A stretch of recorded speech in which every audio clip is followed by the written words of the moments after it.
Hello दोस्तों, आज class में आपका स्वागत है। आज हम पढ़ेंगे परक्यूजिट्स। परक्यूजिट्स मतलब अनुलाभ। पिछले कई क्लासों से मैं अनुलाभ अलाउंसेस के बारे में बताया और वहाँ पे मैं टॉपिक में बार बार ये बता रहा हूँ कि अलाउंस और परक्यूजिट्स में डिफरेंस आपको जानना ज़रूरी है। और अलाउंस का तो सब कुछ बता दिया जा चुका है और उसी समय मैं परक्यूजिट्स के बारे में भी हर चीज़ डिफरेंस बताते आया हूँ। और यहाँ पे भी अलाउंस और परक्यूजिट्स के डिफरेंस के बाद ही हम स्टार्ट करेंगे अपने टॉपिक्स को। तो हम जानते हैं कि जो सुविधाएँ हमें कैश के रूप में दे दी जाती हैं, गुड्स के रूप में दे दी जाती हैं या अन्य किसी मतलब धन से प्राप्ति इस तरह से मिल जाती है आपको। तो जो चीज़ प्राप्ति मिल जाती है कैश या गुड्स के रूप में, वो हम कहते हैं क्या? अलाउंस, भत्ता। ठीक है? और जब कोई सुविधा सिर्फ़ सुविधा के रूप में दी जाती है, उसमें धन की प्राप्ति या गुड्स की प्राप्ति नहीं होती है, वो परक्यूजिट्स कहलाता है, यानी अनुलाभ कहलाता है। तो अनुलाभ का मैं एक उदाहरण मैं कई बार दे रहा हूँ और हम इस बार भी हम वही देंगे उदाहरण, क्योंकि ये उदाहरण सबके सेट दिमाग में आने वाला है। देखिए, एक चीज़ है कि एक एम्प्लॉयर अपने एम्प्लॉइज़ कहता है कि जाइए, मैं आपको 7,000 रुपया देता हूँ और कहता हूँ जाइए आप रूम रेंट पे लीजिए और रहिए। मेरे यहाँ काम करते हैं, इसलिए मैं आपको इस सुविधा के रूप में दे रहा हूँ कि ये पैसा पकड़िए 7,000 रुपया पर मंथ का और जाइए रूम रेंट लेके रहिए आसानी से, आराम से। ठीक है? और एक चीज़ और हो गई, वही एम्प्लॉयर एक रूम खोज के लाता है या अपने घर में कोई रूम रखता है। जैसे रूम का तो उसका भी घर है, तो उसमें भी अगर किसी और को देता तो रेंट आता ही। तो वो ज्ञात किया था, वो अगली टॉपिक है। लेकिन अगर या तो खुद का या तो किसी रेंट पे लेके अगर किसी को रूम दिया जाता है या हाउस यानी घर होम दिया जाता है, घर दिया जाता है, घर की सुविधा प्रदान की जाती है, तो उसे कैश के रूप में नहीं दिया गया, गुड्स के रूप में नहीं दिया गया, उसको सुविधा के रूप में दिया गया है, इसलिए वह परक्यूजिट्स अनुलाभ है। तो जो चीज़ सुविधा के रूप में दी जाए वह अनुलाभ है, बशर्ते वह गुड्स और कैश में ना हो। ठीक है? तो हम पॉइंट हमारा क्या है आज का? परक्यूजिट्स अलाउंस के बारे में मैंने सारा अलाउंस आपको बता दिया है। अगर वो वीडियो आपने नहीं देखा है तो पहले आपको चैनल को सब्सक्राइब करना होगा, तभी आप जान पाएँगे कि मेरे कितने वीडियो हैं और कौन-कौन सी वीडियो आपके लिए हैं, आपकी जानकारी के लिए महत्वपूर्ण है। तो उसके बाद सब्सक्राइब चैनल को सब्सक्राइब करके लाइक कीजिए, बेल आइकन दबाइएगा और नोटिफ़िकेशन बेल में ऑल कर दीजिएगा। ठीक है? तो हम देखते हैं अपने क्लास। यहाँ पे परक्यूजिट्स मतलब अनुलाभ का मतलब आप समझ चुके हैं। तो यहाँ पे भी जैसे वहाँ पे फुल्ली टैक्सेबल, अनटैक्सेबल या पार्टली टैक्सेबल होते हैं, तो वैसे यहाँ पे भी हैं। तो यहाँ पे फुल्ली टैक्सेबल है, हम यहाँ से शुरू करेंगे, यहाँ तक आएँगे। देखिए, मैंने आपको पूरे चैप्टर का छोटा-सा भाग बना दिया इसका, ये पॉइंट। क्योंकि अगर इस चीज़ को हम इतना एक वीडियो में बताएँ, इतना एक वीडियो में बताएँ, इतना एक वीडियो में बताएँ, तो आपके लिए समस्या हो जाएगी समझने की कि कौन सी चीज़ें परक्यूजिट्स हैं, कौन सी चीज़ें अलाउंस है। इसलिए अलाउंस का एक पार्ट वो भी इतना ही बड़ा था और परक्यूजिट्स भी आपको इसी तरह बताया जा रहा है। चलिए अब स्टार्ट करते हैं। फुल्ली टैक्सेबल परक्यूजिट्स के बारे में पढ़ रहे हैं कि जो चीज़ पूर्णतः टैक्सेबल होंगी। उसमें क्या है? रेंट फ्री अकोमोडेशन है। Rent free accommodation. अब सुनिए,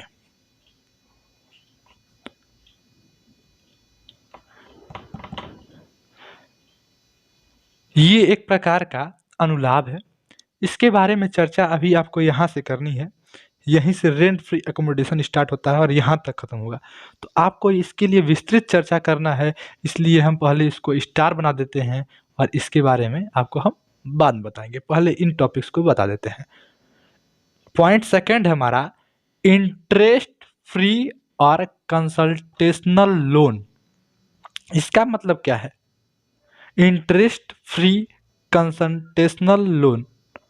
थोड़ा-सा अगर आप दिमाग में ले आएँगे तो आपको समझ में आएगा कि कंसल्टेशनल लोन यानी लोन लेने की बात हो रही है सिंपली और इंटरेस्ट फ्री मिल रहा है, अच्छी बात है।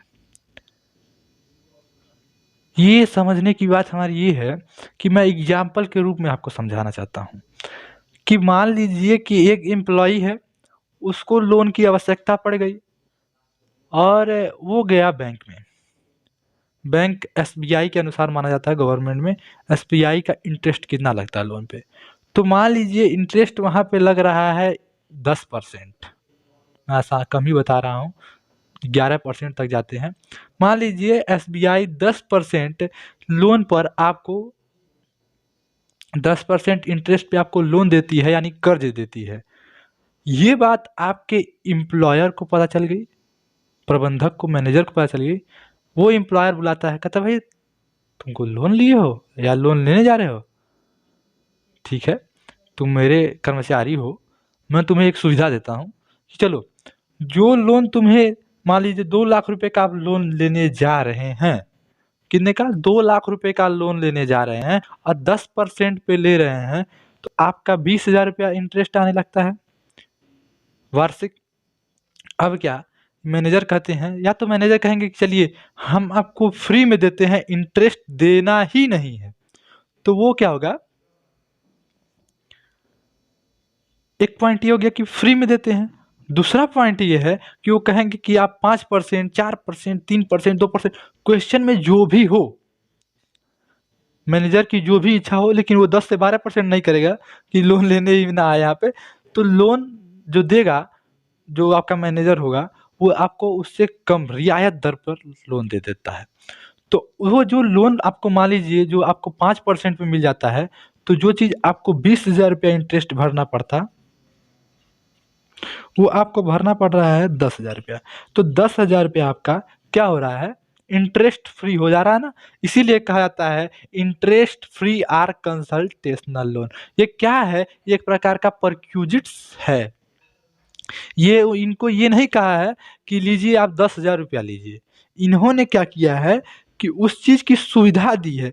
जैसे मान लीजिए रेंट पे आप रहने जा रहे थे, तो रेंट किसी और के यहाँ रेंट पे रहते हैं, तो आपको 7,000 रुपया देना पड़ता है। वो अपने घर में बुला कहता है 5,000 रुपया लीजिए, रहिए हमारे घर में, तो क्या 2,000 रुपये का फ़ायदा हुआ ना। ये नहीं कहा है कि 2,000 रुपया कैश पकड़िए, जाइए रेंट पे लीजिए।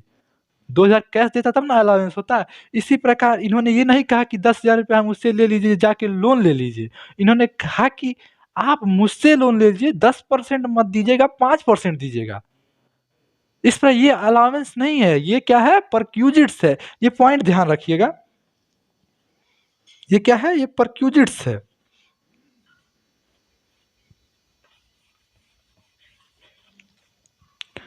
तो ये पॉइंट्स आपको समझ में आया, हम उम्मीद करते हैं। Interest free consultational loan, free food, मेरा पॉइंट थर्ड है, फ्री फूड। फ्री फूड से तात्पर्य यह नहीं है कि फूड पे पैसा नहीं लिया जाता, जिसे आपने देखा इंटरेस्ट फ्री आर कंसल्टेशनल लोन, इसमें मैंने एक बार भी नहीं कहा है कि वो इंटरेस्ट फ्री होता। मैंने ये कहा कि वहां पे इंटरेस्ट फ्री भी हो सकता है, या ये कहा सकता है कि जो चीज़ आपको 70 रुपये में मिल रही है, मैं आपको 35 रुपये में दे दूंगा। वही चीज़ यहाँ पे है कि आपसे ये नहीं कहा जा रहा है कि ये पैसा पकड़िए, या जो चीज़ आपको मार्केट में 100 रुपये की मिल रही है, वो मैं आपको 50 रुपये में दे दूंगा। यहाँ पे ये कहा जा रहा है कि आइए मेरा यहाँ मतलब लीजिए, ठीक है। फ्री का मतलब नहीं है यहाँ पे। सरकार क्या करती है, कहती है ठीक है भाई, ठीक है, अगर एम्प्लॉयर आपसे कहा है कि आप मेरे यहाँ आराम से जाके खाना खाइए, कैंटीन में 70 रुपया पर डे दे दीजिएगा, तो सरकार कहती है 70 रुपया तुम खाने के लिए तुम्हें मिला है ना भाई, कोई बात नहीं, चलो तुम खाने पे भी तुमसे क्या ले ले अब, लेकिन कुछ तो लेना पड़ेगा ना। अगर 50 रुपये से अधिक आपको पर डे का अलाउंस परक्यूजिट्स मिलता है फूड पे, तो आप में उसमें से 50 रुपये फ्री कर दिया जाएगा। लेकिन 50 के बाद अगर जाएंगे तो उस पे आपका टैक्स लगेगा। पॉइंट समझ में आया, ठीक है। पॉइंट नंबर 4 में हम चलते हैं। यहाँ पे दिया है गिफ्ट। गिफ्ट से तात्पर्य यह नहीं है कि आपके बर्थडे में गिफ्ट मिल गया या किसी और भी चीज में, यह सिरेमोनियल है, अप्रेजल के लिए, यानी कि विवाहिक समारोह में, आपका विवाह है, उसमें आपके दोस्त, आपका परिवार, आपके सगी संबंधी आपको अगर धन देते हैं, यानी कैश के रूप में आपको देते हैं, तो उसमें भी 50,000 रुपये की छूट आपको मिलेगी। चलिए, एक्सपेंसेज ऑफ क्रेडिट कार्ड। अब देखिएगा पॉइंट हमारा ये सबसे महत्वपूर्ण है। आप समझिए एक्सपेंसेस और क्रेडिट कार्ड क्या है? खर्च। क्रेडिट कार्ड का खर्चा आप जानते हैं कि डेबिट कार्ड पे हमारे खर्चा उतना नहीं होता है। क्रेडिट कार्ड का मतलब यही होता है कि आपके अगर अकाउंट में 70,000 रुपये है, लेकिन फिर भी आप 90,000 रुपये का खर्च क्रेडिट कार्ड से कर सकते हैं। ठीक है, इसके बारे में हमें क्रेडिट कार्ड नहीं समझाना है, हमें अलाउंस में एक्सपेंसेज ऑफ क्रेडिट कार्ड का मतलब क्या है ये समझाने की हम कोशिश करते हैं। तो ये बताइए कि जो 50,000 रुपये था और 70,000 रुपये का खर्च किए, तो इस पे जो इंटरेस्ट लगता है ना, वो बहुत अत्यधिक लगता है, सामान्य से अधिक लगता है। तो ये किसने आपको प्रोवाइड किया था? तो ये एम्प्लॉयर ने एम्प्लॉय को प्रोवाइड किया था कि जाइए आप जितना मन उतना खर्च कीजिए। ठीक है, तो उसने इंटरेस्ट दिया है ना। वो चीज़ अगर आप किसी लोन लेके अगर 70,000 रुपये में खर्च करते, यानी 50 के बाद खर्च करते, तो वो आपके लिए खर्चा होता ना, वो आपके लिए लॉस होता ना। तो ये बताइए आपको जो 20,000 पे इंटरेस्ट का फ़ायदा हो रहा है, या 2 लाख की जगह 3 लाख पे 1 लाख का इंटरेस्ट का जो फ़ायदा हो रहा है, वो तो आपका फ़ायदा है ना। ये आपको कैश के रूप में नहीं मिल रहा है, लेकिन अनुलाभ है ना, ये लाभ के रूप में मिल रहा है ना। तो इसलिए कहा जाता है कि यदि क्रेडिट कार्ड पे एम्प्लॉयर अगर एम्प्लॉई को छूट दे रहा है, तो वो जो छूट है वो टैक्सेबल होगा और वो फुली टैक्सेबल होगा। ठीक है, पॉइंट समझ में आया? क्लब एक्सपेंस, इससे समझ रहे होंगे कि क्लब में जो आप खर्च करते हैं उसके लिए जो आपको छूट दी जाती है वो अनुलाभ है। अब हम पढ़ेंगे use of movable asset and transfer of movable asset. तो यूज ऑफ मूवेबल एसेट मतलब कि वैल्यूएशन ऑफ मोटर कार से संबंधित होगा, और ट्रांसफर ऑफ मूवेबल एसेट अभी हम आपको बताएंगे क्योंकि यहाँ पे समाप्त हो रहा था। तो ये पॉइंट है हमारे। पहला पॉइंट पे हम आ जाते हैं rent free accommodation. Rent free accommodation का ये मतलब नहीं हुआ कि पूरा का पूरा फ्री कर दिया गया, रिम्बर्समेंट भी होता है। तो पहले हम आते हैं कि ये 2 पार्ट में बटा हुआ।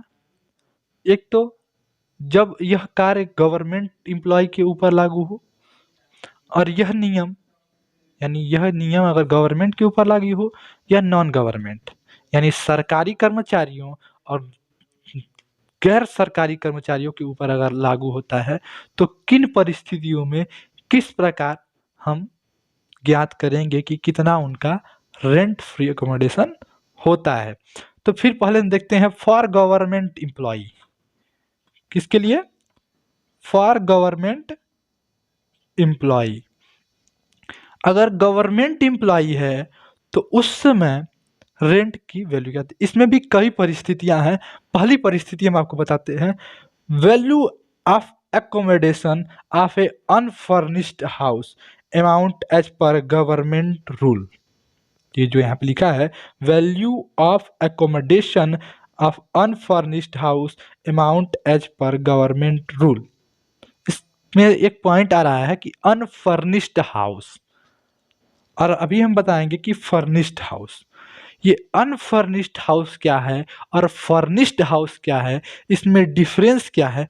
तो फर्निश्ड से एक पॉइंट आ रहा है फर्नीचर, फर्निश्ड से एक पॉइंट आ रहा है फर्नीचर। जब आप बुक पढ़ के क्वेश्चन लगाते हैं तो आपको लगता है कि यह फर्नीचर से ही संबंधित है, बट नहीं, यह फर्नीचर से ही संबंधित नहीं है। फर्नीचर से संबंधित है लेकिन फर्नीचर से ही नहीं संबंधित है। यह उन सभी लकड़ियों से संबंधित है जो आपके घर में उस रूम में लगी हुई है।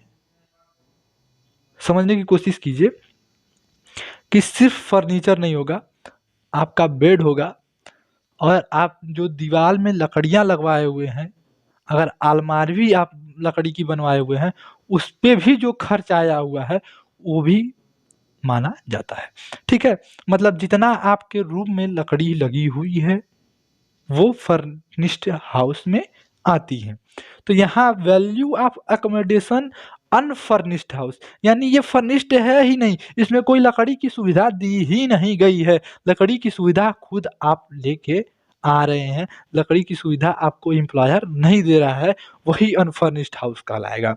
तो अगर अनफर्निश्ड हाउस होता है तो क्या कैसे ज्ञात किया जाता है? तो हम पहले लिखेंगे वैल्यू ऑफ अकोमोडेशन, ठीक है, plus 10% of furniture, 10% of furniture या हायर चार्ज वैल्यू।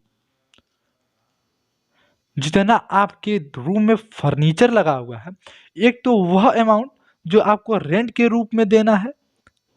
मान लीजिए कि आपके यहाँ जो रूम की सुविधा आपको दी गई है, गवर्नमेंट के अनुसार जिस कॉलोनी में आप रहते हैं वहाँ पे एक फिक्स अमाउंट होता है कि यहाँ पे 10,000 रुपये के सभी रूम,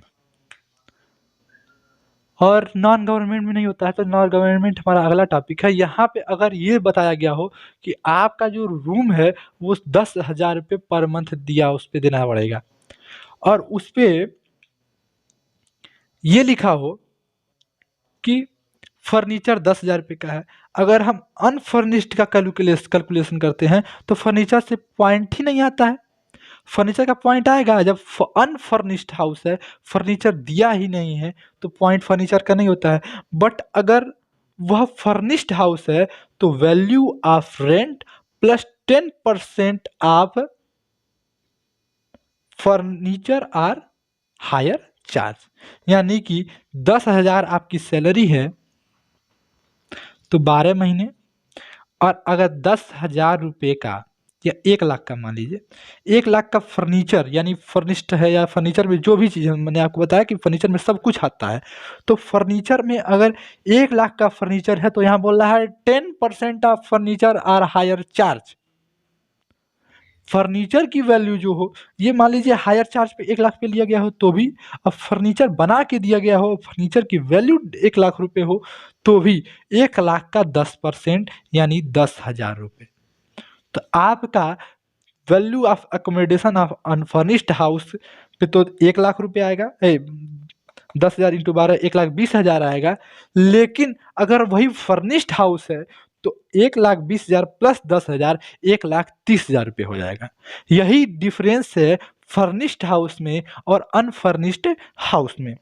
तो ये आप पढ़ चुके हैं रेंट फ्री अकोमोडेशन का पॉइंट 1 फॉर गवर्नमेंट एम्प्लॉई, और उसमें भी पॉइंट 1 पढ़ चुके कि अनफर्निश्ड हाउस, और पॉइंट 2 पढ़ चुके कि फर्निश्ड हाउस। इनके दोनों रूल जान चुके हैं। उसमें सीधे सिर्फ रेंट ऐड किया जाता है, और जब फर्निश्ड हो तो रेंट प्लस फर्नीचर, वो भी 10% ऑफ फर्नीचर। तो ये क्लियर हो गया। पॉइंट नंबर 3 पे आते हैं हम, फॉर नॉन गवर्नमेंट एम्प्लॉय। अगर इस अनुसार देखें तो फॉर गवर्नमेंट एम्प्लॉय 1 है, तो पॉइंट नंबर 2 होता है आपका for non government employee. For non government employee का मतलब कि गैर सरकारी कर्मचारी के लिए, किसके लिए? गैर सरकारी कर्मचारी के लिए, या गैर सरकारी कर्मचारी की अवस्था में, ठीक है। If accommodation owned by the employer, point A देखिएगा, if accommodation owned by the employer, तो क्या होगा? यदि यह सुविधा जो रेंट की है वो खुद दे देता है, अपने घर में दे देता है, या मार्केट से कहीं से भी दे देता है, तो क्या स्थिति होगी, किस प्रकार ऐड किया जाएगा?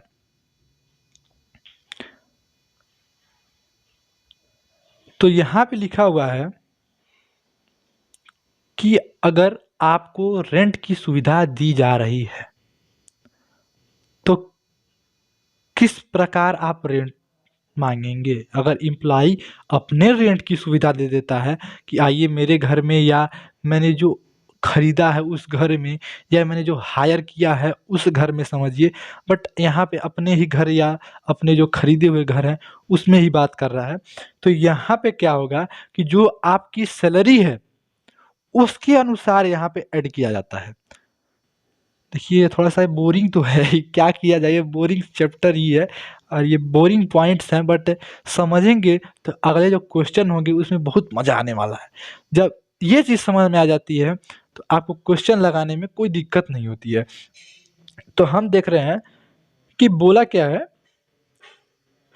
कि अगर जिस शहर में आप रह रहे हैं, जिस शहर में आप रह रहे हैं, उस टाउन एरिया में अगर जनसंख्या 25 लाख यानी 25 लाख या उससे अधिक या मोर 25 लाख और मोर 25 लाख या उससे अधिक है। जनसंख्या क्या है? 25 लाख या उससे अधिक है। तो उस स्थिति में आपके सैलरी का 15% रेंट मान लिया जाएगा। क्या माना जाएगा? अगर आपकी सैलरी जो है मान लीजिए 70,000 है तो आपका 10,500 रुपये आपका रेंट मान लिया जाएगा। किस स्थिति में? जब वहां की जनसंख्या 25 लाख या उससे अधिक हो। बट का शब्द आ गया, समझिए। तब अगर 25 लाख से कम जनसंख्या है, पॉइंट सेकंड ध्यान दीजिएगा, यहाँ पे मैं लिखवा रहा हूँ नहीं लिखवा रहा हूँ, अगर मैं जो मुंह से बोल रहा हूँ इसको नोट करते जाइए। यहाँ पे शायद आपको सीधे क्लियरली दिखाई ना दिया हो।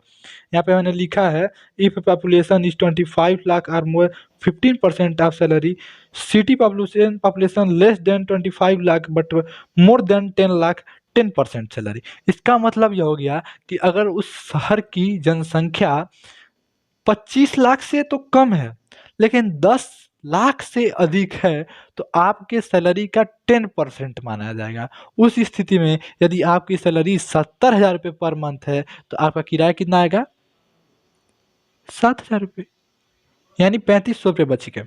वही चीज देखिए कि यदि उस शहर की जनसंख्या 10 लाख से कम है, अब यहाँ पे नहीं है कि 4,000 है, 3,000, 10,000, 5,000 है, यहाँ पे अगर 10 लाख से कम है तो आपके सैलरी का 7.5% यानी 60.5% ऐड किया जाएगा। तो ये समझ में आया कि यदि वह कर्मचारी अपना घर दे देता है रहने के लिए तो उस स्थिति में क्या होगा। ये 3 पॉइंट हो गए। 25 लाख से ऊपर तो कितना? 15%। 25 लाख से कम लेकिन 10 लाख से ऊपर तो 10%। यदि 10 लाख से कम है तो 7.5% ऑफ सैलरी यानी सैलरी का। यहाँ पे देखिए सैलरी का मतलब क्या है। यहाँ पे जो सैलरी है उसका मतलब है, सैलरी में आता है basic salary and all expenses, but point 1 not add कीजिएगा, मतलब एक शब्द यानी एक पॉइंट उसमें ऐड मत कीजिएगा, वो है डियरनेस अलावेंस, वो है महंगाई भत्ता। अगर महंगाई भत्ता है तो उसको मत ऐड कीजिएगा, लेकिन वहीं अगर डियरनेस पे है, महंगाई वेतन है, या डियरनेस अलावेंस है बट पार्ट ऑफ सैलरी है, 50% है 50%, 30% है 30%, 20% 20%, जितना भी है, इफ पार्ट ऑफ सैलरी या इफ डियरनेस पे but not dearness allowance. Dearness allowance तभी जब पार्ट ऑफ सैलरी उसके बगल में लिखा हुआ हो। तो हम यहाँ पे समझ रहे हैं कि वो सभी एक्सपेंसेस जोड़ दिए जाएंगे, अलावेंस भी जोड़ा जाता है इसमें, but salary plus all expenses, but DA is not, DA नहीं होगा यहाँ पे, और सब कुछ जोड़ा जाएगा। पॉइंट बी में आते हैं, if accommodation is taken on lease और rent by the employer. Point second ध्यान दीजिए कि if accommodation is taken on lease और रेंट बाय द एम्प्लॉयर, यानी कि यदि वह किराए पर या लीज पे लिया हुआ है मकान को और आपको सुविधा दे रहा है रहने की, तो उस स्थिति में क्या होगा? तो उस स्थिति में क्या होगा, जो उस रूम की वैल्यू होगी, उस रूम की जो वैल्यू होगी, ये ज्ञात कीजिए, वैल्यू ऑफ एकोमोडेशन, तो एक्चुअल रेंट पेड, यानी जो कर्मचारी वास्तव में भुगतान करता है, या 15% salary which ever is less, क्योंकि मैंने यहाँ पे बताया इस स्थिति में नहीं कहेगा कि 10 लाख से कम है या 25 लाख से अधिक है, यहाँ पे ये कहता है कि जो एक्चुअल रेंट पेड करता है एम्प्लॉय, या दूसरी स्थिति कि 15% ऑफ सैलरी, यानी 15% अगर सैलरी का और एक्चुअल रेंट में जो भी कम होगा वो आपके सैलरी में, मतलब रेंट में मान लिया जाएगा। पॉइंट सी देखिए, if accommodation is provided in A hotel for all employees. इसका मतलब क्या है कि यदि आपको रहने की सुविधा होटल में दी जाती है, चाहे वह गवर्नमेंट एम्प्लॉय हो, फॉर ऑल एम्प्लॉयज मतलब चाहे वह गवर्नमेंट यानी सरकारी हो, चाहे वो नॉन गवर्नमेंट अर्ध सरकारी हो। अर्ध सरकारी मतलब क्या है, गैर सरकारी समझिए, कि चाहे वह सरकारी हो, चाहे वो गैर सरकारी हो, यानी गवर्नमेंट हो या नॉन गवर्नमेंट एम्प्लॉय हो, सबकी स्थिति में यही चीज होगा क्या, कि यदि वह रीजन क्या है, होटल में रहने का रीजन सबसे इंपॉर्टेंट है। होटल में रहने का रीजन का मतलब समझिए कि यदि वह इन केस ऑफ ट्रांसफर, यानी किस केस में, जब आप ट्रांसफर हो रहे हैं गोरखपुर से दिल्ली जा रहे हैं, हम कहाँ के हैं, गोरखपुर के हैं, ये समझिए। गोरखपुर से अगर दिल्ली में ट्रांसफर हो गए, गोरखपुर से लखनऊ में हो गए, चंडीगढ़ या किसी भी प्रदेश, किसी राज्य, किसी जिले में हो गए, तो यहाँ से वहाँ जा रहे हैं और वहाँ पे इन्होंने कहा था कि भैया हम आपको रेंट देंगे, अकोमोडेशन रेंट पे दे देंगे, यानी कि अनुलाभ के रूप में आपको रेंट मिलेगा। लेकिन ये अपनी बात से मुकर गए। मुकर के मतलब क्या हुआ, इनका भी दोष नहीं है, इनको रेंट पे स्थान अभी खाली नहीं था इनके घर में, या अभी इन्होंने रेंट पे खोज नहीं पाया, तो उस स्थिति में क्या करते हैं, होटल में भेज देते हैं। लेकिन हाँ, होटल में कितने दिन तक क्या स्थिति होने वाली ये देखिए। यदि इम्प्लाई 15 दिन तक होटल में रहता है, खाना पीना सब कुछ फ्री मिलेगा आपको, सब कुछ नील कर दिया जाएगा। जो भी आपको फ्री में मिल रहा है वो गवर्नमेंट नील कर देगी कि चलिए उस पे हम टैक्स लेंगे ही नहीं, क्योंकि आप परेशानी में आए हुए हैं। लेकिन 15 दिन के अगर बाद अगर आए तो फिर सोचिए क्या होगा। 15 दिन के बाद अगर यदि 15 डेज एक्सीज कर जाता है तो 15 दिन के बाद 16वें दिन 24%, और वो 5 दिन पे नहीं, 5 दिन का 20 दिन की सैलरी पे 24%, 5 दिन का 20 दिन की सैलरी पे 24%। चाहे अगर वो 25 दिन रह गए तो 10 दिन का सैलरी का, 25 दिन की सैलरी का इस प्रकार किया जाएगा कि 10 दिन की सैलरी 25 दिन की सैलरी से जोड़ के 24% निकाला जाएगा। ठीक है, तो यहाँ पे ये समझ गए आप। दूसरा भी केस हो सकता है कि वो 15 दिन ट्रांसफर केस में भी ना आए हों और घूमने चले आए, किसी भी कारण आ गए, और उनको एम्प्लॉयर अगर सुविधा दे रहा है, वो 4 साल रहे, उससे मतलब नहीं, 24% टैक्सेबल होगा उनका सैलरी का, ये समझिए। उसके बाद हम पढ़ रहे हैं accommodation provide eight site temporary. अब सोचिए कि एक मैनेजर है, वो जमीन का काम करवाता है, या कहिए कि घर बनवाने का काम करवाता है, या मेडिकल किससे संबंधित जुड़ा हुआ है और वहाँ पे कार्य करवा रहा है, चाहे वो मैनेजर हो, इंजीनियर हो, जो भी हो, हमसे कहने का मतलब ये है, तो वहाँ पे उसको रहना चाहिए ना, पता नहीं कहाँ से आया हुआ है, तो उसको लोग क्या करते हैं, सुविधा दे देते हैं कि ये रहिए, आप इस मकान में रहिए, इस रूम में रहिए। यदि उस रूम का जो एरिया है 800 स्क्वायर फीट से ऊपर है तो उस पर 800 स्क्वायर फीट के बाद टैक्स लगेगा। यदि उससे कम है तो फ्री नील है, यानी कि फ्री है, सरकार भी फ्री कर देगी यदि वह 800 से स्क्वायर फीट से कम एरिया में रहता है, या वह रिमोट एरिया में रहता है। रिमोट एरिया का मतलब कि नगर से, शहर से 40 किलोमीटर दूर कहीं गांव में जाके रह रहा है, तो वो कहे ना 2-4 बीघा हम रहे, उससे क्या मतलब है, हमसे कोई मतलब नहीं है। वहाँ पे उनको फ्री सुविधा दी जाती है, उनकी जो टैक्सेबल इनकम होनी चाहिए, जो उनको सुविधा मिले उसका टैक्स लगना चाहिए, वो टैक्स नहीं लगता है। ये चीज़ ध्यान दीजिएगा आप। Accommodation provide at the time of transfer, यदि वह ट्रांसफर के समय की स्थिति बता रहा है कि मान लीजिए कि आप गोरखपुर में थे, गोरखपुर से छोड़ के कानपुर जा रहे हैं, तो आप क्या किए, क्या कि अपना ये बैग पैक किए छोटा सा और चले गए वहाँ पे रहे। इस रूम में भी रह रहे हैं, अपने परिवार को रखे हुए हैं, उस रूम में अकेले रह रहे हैं, तो ऐसी सुविधा क्या की जाती है कि आपको दी जाती है कि 90 दिन तक, 90 दिन तक तो एक रूम मतलब एक मकान जो होगा आपका फ्री रहेगा, एक मकान पे जो उसका विच लेस, जिसपे कम रेंट आता है वो आपको देना पड़ेगा। लेकिन 90 दिन के बाद अगर आप उसके बाद भी नहीं छोड़ते हैं तो आपको दोनों मकानों में का रेंट देना पड़ेगा, ठीक है, जो भी बड़ा होगा। अब हम पढ़ते हैं, ये आप समझ चुके हैं पूरा, इतने डीपली आपको बता चुके हैं रेंट फ्री अकोमोडेशन होता क्या है। अब यहीं पे आ गए हम, ये सब तो आपको समझा दिए थे, ये समझा दिए थे यूज ऑफ मूवेबल एसेट। हमारा पॉइंट का था यूज ऑफ मूवेबल एसेट, यानी जो चलने वाली संपत्तियां हैं उनका यूज कैसे किया जाता है परक्यूजिट्स में, और उनका टैक्सेबल इनकम कैसे निकाला जाता है। तो हम पहले ज्ञात करेंगे वैल्यूएशन ऑफ मोटर कार, क्योंकि यही चीज चलने वाली है। मोटर कार पे क्या होता है, पॉइंट 1 देखिए, car owned or hired by the employee, दो पर्पज के लिए काम किया जाता है। इस कार का यूज जो करते हैं मोटर कार का लोग, एम्प्लॉय जो मोटर कार का यूज करता है दो पर्पज के लिए करता है, एक तो वो ऑफिशियल और एक प्राइवेट पर्पज के लिए, या पर्सनली बोल सकते हैं। जब ऑफिशियल पर्पज के लिए यूज करता है तो भैया हमसे क्या मतलब रह गया ये बताइए। आप हमको कहें कि ये लो साइकिल, यहाँ से लेके वहाँ चले जाओ, क्या नाम है, 1 किलोमीटर जाओ, वहाँ से लेके ये सामान लेके चले आओ, तो मैं आपके लिए काम कर रहा हूँ ना, साइकिल की सुविधा तो आपकी देने की जिम्मेदारी है, क्योंकि आप ऑफिशियली यूज के लिए काम करवा रहे हैं, वो अपना आप खुद का काम करवा रहे हैं।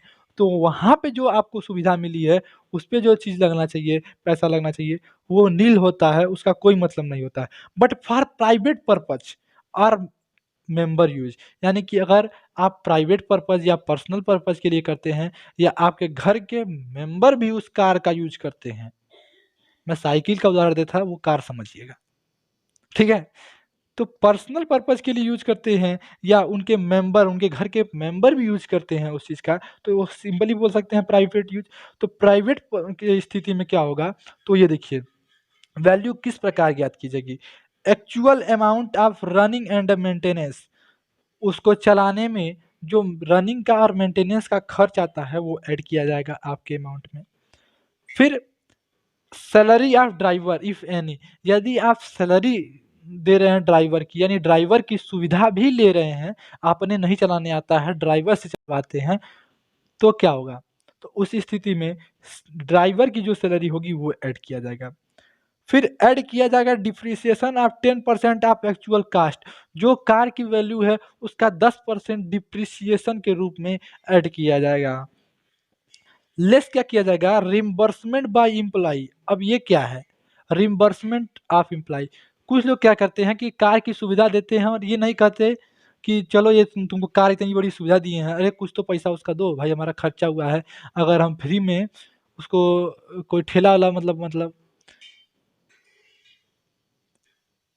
कहने का मेरे पॉइंट ये है कि रिक्शा खरीद लेते, ऑटो रिक्शा, और वो किसी दिन कहीं चलवाते तो मेरा फायदा होता, हमारा इंटरेस्ट बढ़ता। भाई 5 लाख रुपए की कार रखे हैं, 6% पे भी अगर देते तो पता चलता हमारा कि 30,000 रुपये महीना आ रहा है। लेकिन नहीं दिए, आपको सुविधा दे रहे हैं, तो आप एक काम कीजिए, उसमें कुछ हमको भी दीजिए। 2,000 रुपये महीने में, 1,000 रुपये महीने में, 3,000 रुपये महीने में, 4, जो प्रश्न में दिया हो। तो रिम्बर्समेंट में क्या होता है कि एम्प्लॉय से उस कार की सुविधा प्राप्त करवाने के बाद उसको कुछ उपहार में एम्प्लॉयर को दे दिया जाता है, तो वो क्या होता है कैश के रूप में, तो वो होता है रिम्बर्समेंट। तो वो लेस किया जाएगा ना, वो भी नहीं ऐड कर दिया जाएगा। Actual amount of running and maintenance, add salary of driver if any, यदि है तो depreciation of 10% of actual cost, less reimbursement by the employer, amount reimbursement by the employer. ये सब कुछ ऐड और लेस करने के बाद जो अमाउंट आएगा वो आपका कार की ये टैक्सेबल अमाउंट होगा, ठीक है। पॉइंट नंबर 3 देखिए, तो यहाँ पे दिया है car is taken on lease, car is taken on lease. Lease पे अगर आप कार ले लिए तो क्या होगा उस स्थिति में, फॉर प्राइवेट पर्पज, ये भी नहीं कह रहा है कि ऑफिस पर्पज के लिए हो रहा है, तो ये किस पर्पज के लिए है, प्राइवेट पर्पज के लिए। जब ये प्राइवेट पर्पज के लिए होगा तो actual running charge, actual running charge plus driver salary if any. हम बार बार ये इफ एनी इसलिए लगा रहे हैं क्योंकि अगर ड्राइवर होगा तभी ऐड किया जाएगा, अगर उस एम्प्लॉयर से आप ड्राइवर की भी सुविधा ले रहे हैं तभी ऐड किया जाएगा। और माइनस रिम्बर्समेंट, तो हमने यहाँ पे डिप्रिसिएशन क्यों नहीं लिखा, डिप्रिसिएशन 10% आप एक्चुअल कॉस्ट ऑफ कार। ये क्यों नहीं लिखा? क्योंकि उस स्थिति में क्या था कि इस स्थिति में लीज है ये, इस स्थिति में क्या है, ये लीज है, लीज पे लिया हुआ है। और जब लीज पे लेगा तो उसमें डिप्रिसिएशन का कोई मतलब नहीं आता। डिप्रिसिएशन वो लगाएगा जो लीज का पैसा लिया हुआ है, हम थोड़ी लगाएंगे। तो यहाँ पे actual running charge, driver salary if any, और माइनस रिम्बर्समेंट, यानी जो रिम्बर्समेंट के रूप में आपसे अमाउंट लिया गया है वो, उसके बाद जो आएगा अमाउंट वो होगा कार की वैल्यू। ठीक है। अब पॉइंट 4 देखिए, car owned are hired by employer personal and official purpose, official use both. यानी क्या, कार आउंड कौन किया है, यानी कार किसकी है या कार को किसने हायर किया है, ठीक है, किस्त पे किसने लिया है। तो car owned or hired by employer, कौन है, एम्प्लॉयर, नियोक्ता, बार बार ये शब्द का प्रयोग नहीं कर रहे थे हम। एम्प्लॉयर का मतलब नियोक्ता और एम्प्लॉय का मतलब कर्मचारी। किस चीज के लिए, personal and official use both, यानी पर्सनल यूज में भी होता है और ऑफिस के भी यूज में होता है। तो उस स्थिति में क्या होगा, उस स्थिति में पॉइंट ए देखिए, उस स्थिति में पॉइंट ए देखिए, if all expenses are borne by the employer, यदि सभी खर्चों को नियोक्ता देता है, यदि एम्प्लॉयर सभी खर्चों का भुगतान करता है, उस स्थिति में क्या होगा, यदि आप किसी कार का, छोटी कार का यूज करते हैं तो आपको 1800 रुपये पर मंथ की छूट दी जाती है। किसकी छूट मिलती है, तो उसको 1800 रुपये पर मंथ की छूट मिलती है। किस चीज पे, छोटी कार के यूज करने पे। बट अगर आप फॉर लार्ज कार, बड़ी कार का यूज करते हैं तो 2400 रुपये पर मंथ की छूट मिलती है। तो आपको समझ में आया होगा। Plus driver salary if any, यदि आप ड्राइवर का भी यूज करते हैं तो, अगर ड्राइवर का यूज नहीं करते तो प्लस नहीं होगा। ड्राइवर का यूज करते हैं तो 900 रुपया पर मंथ देना पड़ेगा, मतलब इससे छूट के रूप में आएगा, ये सरकार आपको छूट देगी। चलिए ठीक है, तो ये समझ गया, if all expenses use are borne by the employer, यानी ये एम्प्लॉयर अगर इसका बॉर्न करता है, भुगतान करता है, तो बी क्या है, if all expenses are borne by the employee, यानी कर्मचारी के द्वारा उन सभी खर्चों का, रनिंग मेंटेनेंस खर्चों का ऐड किया जाता है एम्प्लॉय के खाते में, तो उस स्थिति में क्या होगा, फॉर लार्ज कार 900 रुपये पर मंथ की छूट मिलेगी, फॉर स्मॉल कार 600 रुपये पर मंथ की छूट मिलेगी, और सैलरी है तो वो 900 रुपया सबके लिए है, ड्राइवर सैलरी अगर है तो। ठीक है। पॉइंट सी देखिए, if employee use more than one car, एक भी स्थिति और भी आती है कि एक एम्प्लॉय को एक से अधिक कार की सुविधा दी जाती है और वो एक से अधिक कार का उपयोग करता है। तो उस स्थिति में क्या होगा, फॉर वन कार, एक कार जो होगी उसकी छूट होगी किस चीज़ की, फॉर स्मॉल कार अगर है तो 1800, और लार्ज कार है तो 2400, फॉर ड्राइवर सैलरी अगर है तो 900 रुपये, if any driver salary. For second car, second car में क्या होगा, 10% कॉस्ट ऑफ कार, वही चीज़ यहाँ पे शुरू हो जाएगी जो यहाँ से शुरू हुई थी, एक्चुअल अमाउंट ऑफ रनिंग ये ऐसे करके, salary if any, depreciation 10% reimbursement. तो यहाँ पे क्या कहेगा कि कॉस्ट के, कार के जो कॉस्ट है उसका 10% लिया जाएगा, ड्राइवर सैलरी ली जाएगी, और रनिंग एंड मेंटेनेंस चार्ज आपसे लिया जाएगा, और वो ऐड होगा, जोड़ दिया जाएगा। तो एक चीज आप ध्यान दीजिएगा कि जो बड़ी कार है, जो अत्यधिक पैसे में खरीदी गई है, उसको आप छोटी मतलब फर्स्ट कार की यूज कीजिएगा, क्योंकि आपका टैक्सेबल कम हो जाएगा। ये टैक्स कम कैसे होगा, ये तो हम आपको अगले क्लास में, यानी जब हम क्वेश्चन लगाएंगे आपको, तो वहां पे आपको समझ आएगा, क्योंकि इसके कई क्वेश्चन हैं।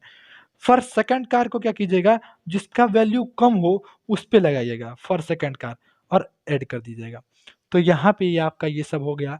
पॉइंट आपको एक याद आ रहा होगा कि सर जी ये छोड़ के जा रहे हैं, ट्रांसफर ऑफ मूवेबल एसेट। तो ये ट्रांसफर ऑफ मूवेबल, ये तो यूज था, यूज ऑफ मूवेबल एसेट। अब ट्रांसफर ऑफ मूवेबल एसेट क्या होता है, इसके लिए हम अब इसको क्लियर करने जा रहे हैं, उसके बाद आपको बताते हैं।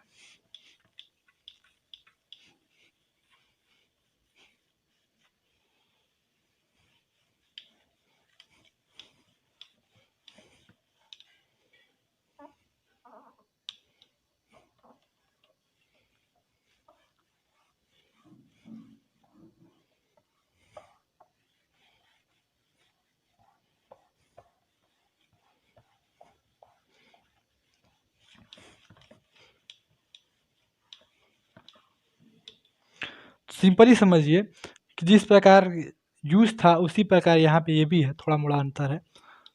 अंतर तो आप समझ ही जाएंगे प्रश्न में। देखिए, अगर वह चीज इंजीनियरिंग वाला मतलब यंत्र से संबंधित है, यंत्र से संबंधित, प्लांट से संबंधित है,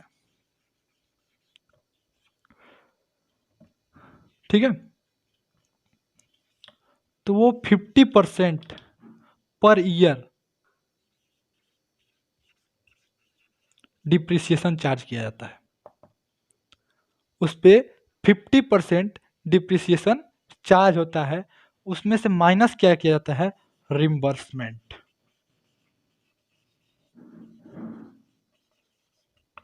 और आपका ऐड करके दिखा ट्रांसफर कर दिया जाता है। यदि वह मोटर कार होता है तो वहां पे 20% पर ईयर, और यदि और रिम्बर्समेंट यहां पे भी होगा, ठीक है। थर्ड स्थिति ये है, इसके बाद अदर जितने भी चीजें होती हैं उनका ट्रांसफर किया जाता है, तो वो 10%, और रिम्बर्समेंट उसमें भी किया जाता है। सिंपली कहने का मतलब ये है कि 50% ट्रांसफर करते समय डिप्रिसिएशन चार्ज किया जाता है, जो यंत्री संबंधित होती है, इलेक्ट्रिक संबंधित चीजें होती हैं। जो मोटर कार जैसी संबंधित चीजें होती हैं उन पे 20%, और जो अदर में जो भी आती हैं उन पे 10% चार्ज किया जाता है, और रिम्बर्समेंट माइनस कर दिया जाता है। तो ठीक है, ये क्लास यहीं पे समाप्त हुई। ये समझिए आपका चैप्टर समाप्त हो गया थ्योरी का।